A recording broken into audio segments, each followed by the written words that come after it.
Hey, I'm Cornelis. Welcome to Your Band is a Business. Today I'm doing a review of Nic D's book, which is entitled You Don't Want It Bad Enough.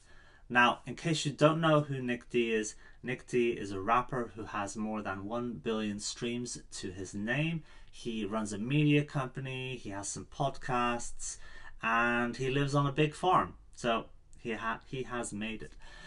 This book, I would say, is partially a motivational coaching book. So it's as if Nic D is standing over your shoulder, giving you advice and helping you get in the right mindset.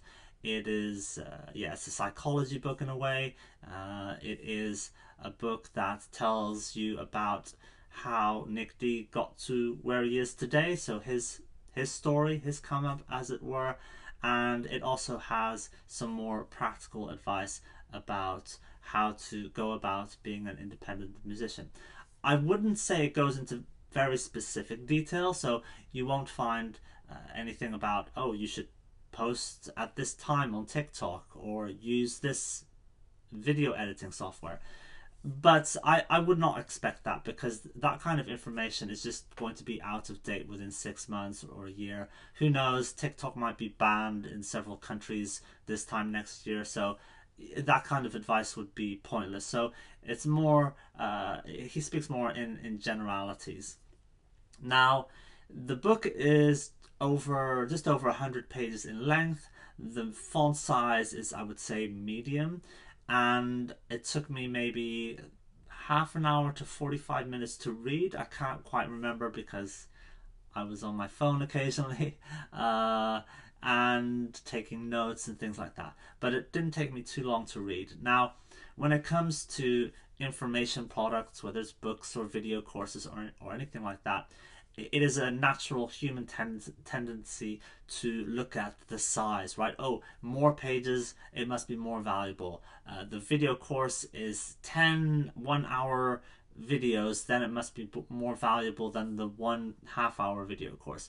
That's a natural human tendency, but at the end of the day, the most important thing is the value that you get out of things. So personally, I like brevity. I like conciseness, because time is money, or whatever, however you want to value your time, right? I would rather have important information condensed into an essay or a 15-minute video, because that is just better for me. I just want give me the right information as quickly as possible and don't waste my time. So to me, I don't necessarily look at how big a book is, but yeah, for your information, it took me about half an hour to 45 minutes to read. And if I look at my notes, I took there were about 15 takeaways that I got from the book. Some, stuff that I already know about and believe or implement. Some things that I don't necessarily agree with, but I included them as part of the takeaways, the learnings from the book. Now, I won't give it away, because if you're interested, then you should read the book.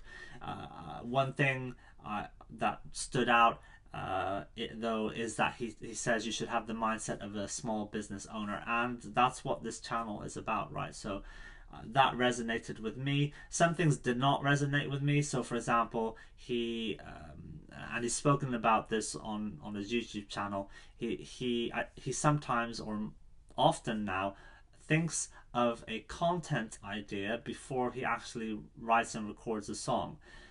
Now, to me, that is just a completely backwards way of doing it. I'm not saying it's wrong. If he wants to do it that way, that's fine. That's, eventually, like, helped him blow up even more than he was previously. But to me, I could never see myself doing that. Trying to think of a video idea before I even write the song, to me, no, for me, the music comes first, the songwriting comes first, and then I will do my best to market it, but I'm not going to flip it around, because, don't get me wrong, that's being creative in a different way. There are no rules. Things are evolving with what music is and what art is and visual art. It's all blending together. I get that. But that's right now, that's not for me. For me, it's about the songs and the music first, and then the visuals I will do my best to market the music, obviously, but I'm not interested in becoming a viral TikTok content creator first and foremost, right? That's, that would just be depressing to me. So I'm not into that. But he's the guy with 1 billion streams, and he did. Excuse me. He didn't start off with this mindset, but he moved towards it, and he does advise people to do that. Now, in terms of applicability, his advice, I would say, is more applicable to genres where you can create and release songs more quickly. So that means rap, hip hop, pop genres, R&B genres. When you get into genres like rock and indie and metal and jazz and all of that stuff, don't get me wrong, there's still a lot of things that you can learn and take away from the way that he does things, but he advocates for releasing a lot of songs to have a big catalog, and I understand the rationale behind it, but it's going to be more difficult for some genres to write and record and release songs at that same tempo. It's just going to be really, really challenging. And for him, it seems that compromise to do things more quickly is, he's happy to do that. But for me, I just value different things in music, and to me, it's not even a case of, because I could just say, oh, that's selling out and that's not real music. It's not about that. It's just that I value different things in music than he does, and it's not to say that he's wrong and that I'm right. It's just different. So that means that yes, I would love to release a whole bunch of songs, more than I do now per year, but it would be challenging, and I would not feel good about the music that I release. I could do it, but I would not feel, I just wouldn't feel good about myself and what I'm putting out there. So anyway, I don't agree with, or I wouldn't say I don't agree with it, because it works for him. It just doesn't resonate with me. So some of his advice doesn't resonate with me, but still there's a lot of takeaways, and I think it's important to look outside your own genre, your own or your own business, whether it's the music industry or something else. It's always good to look outside and see what other people are doing in other industries, or for us in other music genres, and see what you can take on board. And I do take some inspiration from it, from the world of hip hop and rap, because there are things that I think that people in other genres can learn from them. So I'm not against that. In fact, I think it's a really good idea.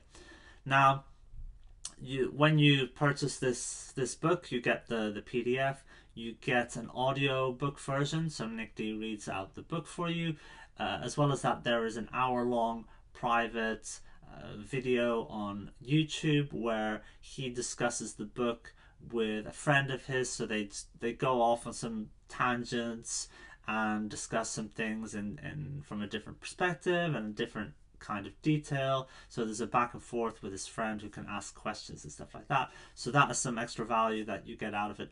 And there is a workbook. Now I found this workbook actually really interesting, because I joked earlier about Nic D is your coach in this book, and I think with this workbook, he actually is, because the workbook is asking you questions, and it helps you be a bit more introspective. Sometimes it's hard to sit back and evaluate yourself objectively. Some of us have friends or people that can help us with that, but yeah, it can be a challenge. So with this workbook, it's asking you questions like, okay, what are you doing day to day? What's your plan? What does your version of success look like, right? Because he's not saying, oh, you need to be like me. You have to be the rapper that puts out 25 songs a year. He says that's how I do it. That's how my friends do it. But he's not saying you have to do it that way. So he's asking you, okay, what does your what's your vision of success? What's your perfect day? What does that look like? Do you wake up and have a recording session in the morning and then work on your own band in the afternoon, or are you touring around the country or whatever? So the point is, yeah, okay, what is your version of success and what are you doing every day to work towards that? So this workbook has a whole bunch of questions that you can go through, and I think it's something that you can revisit over time. You can come back to it maybe every 3 months just to see if you are on track, if you are still clear about your goals and what you are working towards, and if you are actually following through and doing what you say you want to do. And that ties in again to the title of this book, which is You Don't Want It Bad Enough, because in his opinion there are lots of people, and I agree with this, there are lots of people that say they want XYZ, but then they don't actually do anything to move towards it. Okay, so yeah, would I recommend this book? I think if you are just starting out as an independent musician, then it's going to be useful for you. Or perhaps you are somebody that is a bit stuck and you don't know how to move forward. You feel like you're going in circles or treading water, or however you want to put it. You feel like you're putting in the work, but nothing's really moving the needle. Then perhaps this book would also be of interest to you. If you are somebody maybe that is powering along and you've got a fan base that is growing, and you've got, you know, your streams are growing, and you've been involved in the music industry for a while, either signed to a label or a small label, or maybe as an independent, then maybe it's not going to be anything new for you. So in that case, it might not be applicable because you already have experience and you are moving in the right direction. But like I said, if you're just starting out and you don't know what the right mindset that you need to have, or you feel like, yeah, you're treading water, you're spinning, you're going around in circles, then maybe this will help you get out of that rut, because it will help you have the right mindset and be really clear about what you need to do every day in order to move forward.